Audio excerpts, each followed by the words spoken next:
we have this thing though, don't take two. We have this thing now over here in the United Kingdom, two-tier policing or two-tier policing. Basically what's happened, as you can see by looking at the absolute catastrophic state of our crime and intelligence people, well, they are really pushing against the odds. I feel incredibly sorry for all of the people that work for the British Metropolitan Police. All of them are desperately trying their best. Many are ill-equipped and many are very badly trained.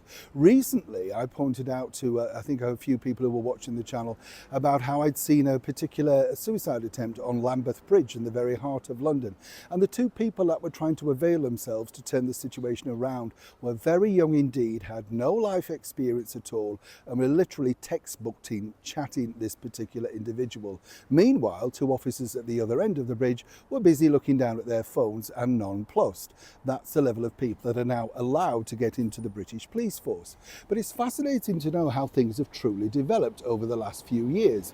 Now, as we know, the Chief Commissioner, Sir Mark Rowley, is the man allegedly in charge. And his boss, some might say, is none other than the current Mayor of London, Sadiq Khan. And together, apparently, they're fighting crime. Not that you would know it, of course, with acid attacks and knife crimes on the rise, basic crime, shoplifting running rife throughout the capital city, with no stemming the flow at all. But it's these people that they're now recalling back to see if they can order some semblance into a very fractured metropolitan police. Now, let me tell you, this is all down to this. Every single weekend over here in the United Kingdom, there are marches throughout the centre of London.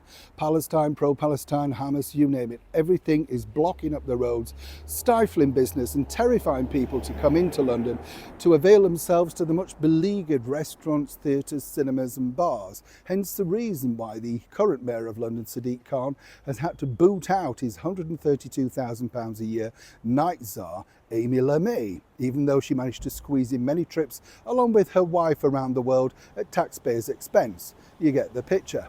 Moving forward, what's happening is this.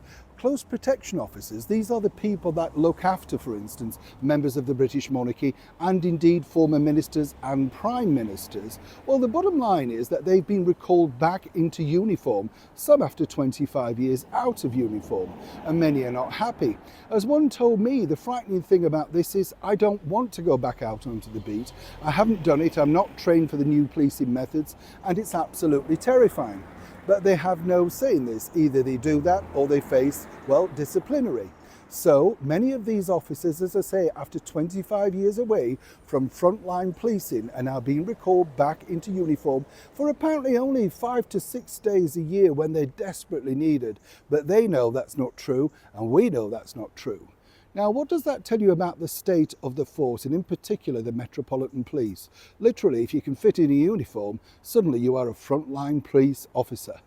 How does that fit and feel with you? And these, of course, are the statistics that they're not sharing online or indeed to the general wider public.